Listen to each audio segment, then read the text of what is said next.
Et il arriva qu'au déclin de l'année, Aredhel descendit au sud du pays d'Imrad, qu'elle traversa le Kellon et qu'elle se retrouva soudain prise au piège de Nan Elmoth.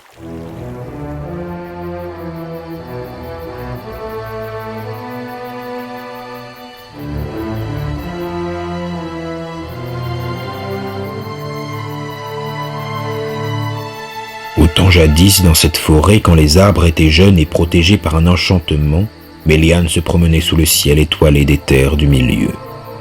Mais les arbres de Nan Elmoth étaient devenus les plus hauts et les plus sombres de tout Beleriand, et le soleil ne les traversait jamais. Là se tenait Éol, qu'on appelait l'Elfe Noir.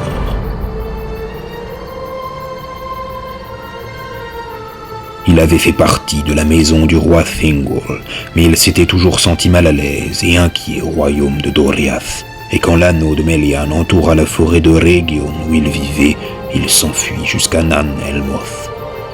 Il vivait là, dans une ombre profonde, aimant la nuit et la lueur crépusculaire des étoiles. Il évitait les Noldor, les tenants responsables du retour de Morgoth qui avait troublé la paix de Beleriand, et il préférait les nains à tous les anciens peuples des elfes.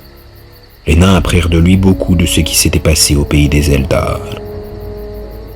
Le commerce que faisaient les nains depuis les montagnes bleues empruntait deux routes pour traverser l'est du pays de Beleriand. Celle du nord qui allait vers le Guedaros passait près de Nan Elmoth. C'est là que Éol rencontrait les Naogrim et conversait avec eux. À mesure que leur amitié grandit, il allait parfois séjourner quelque temps chez eux, dans les maisons souterraines de Nogrod ou de Belegost. Il y apprit l'art de travailler le métal et y devint très habile. Il inventa même un métal aussi dur que l'acier des nains et si malléable en même temps qu'il pouvait le rendre aussi mince et souple que la soie, tout en restant impénétrable aux flèches comme aux épées. Il l'appela le Galvorn, car il était noir et brillant comme le jet, et il s'en revêtait à chaque fois qu'il voyageait. Mais Éol, bien que le travail de la forge eût courbé sa taille, n'était pas un nain, mais un elfe de haute stature d'une grande famille des Teleri, dont le visage rude ne démentait pas la noblesse et dont le regard pénétrait au plus profond des ombres et des cavernes. Il arriva donc qu'il aperçut Aredhel quand elle passa entre les grands arbres en lisière de Nan Elmoth. Blanche lueur au milieu du crépuscule. Elle lui sembla très belle et il la désira, et il disposa autour d'elle ses enchantements afin qu'elle ne puisse plus sortir de la forêt et qu'elle se rapproche à chaque pas de sa demeure au plus profond des bois. Là se trouvait sa forge, son palais ténébreux et ceux qui le servaient, aussi secrets et silencieux que leur maître. Et quand Aredhel, las d'errer à l'abandon, arriva enfin devant ses portes, il se découvrit à elle, lui souhaita la bienvenue et la fit entrer chez lui.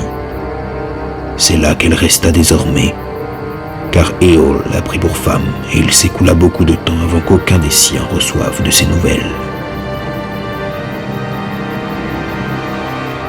On ne dit pas qu'Aredhel fut prise entièrement contre sa volonté, ni que pendant longtemps la vie à Nan Elmoth lui fut haïssable. Car si Éol lui ordonnait de fuir la lumière du soleil, ils allaient ensemble très loin sous les étoiles ou à la lueur du croissant argenté, à moins même qu'elle ne se promenât seule où elle voulait. Éol lui avait seulement interdit de revoir les fils de Fëanor ou aucun des Noldor. Dans l'ombre de Nan Elmoth, Aredhel donna un fils à Éol, et dans son cœur elle lui donna un nom dans la langue interdite des Noldor, Lomion, ce qui veut dire l'enfant du crépuscule, tandis que son père ne l'appela d'aucun nom avant qu'il ait atteint l'âge de 12 ans. Alors il le nomma Maeglin, regard vif, car il vit que les yeux de son fils étaient plus acérés que les siens, et qu'il pouvait lire au-delà du brouillard des mots dans le secret des cœurs. À mesure que Maeglin grandissait, il ressemblait de visage et d'allure à ses ancêtres, les Noldor, alors qu'il restait le fils de son père par le cœur et par l'esprit. Il parlait peu, sauf sur ce qui le touchait de près, et alors sa voix savait émouvoir ceux qui l'écoutaient comme elle pouvait déconcerter ceux qui s'opposaient à lui. Il était grand de taille, les cheveux bruns, les yeux noirs et pourtant vifs et perçants comme ceux des Noldor, et il avait la peau blanche. Il accompagnait souvent Éol dans les cités des nains, à l'est d'Ered Lindon, où il apprenait avec avidité ce qu'il voulait lui enseigner, et par-dessus tout, l'art de découvrir au sein des montagnes les minerais métalliques.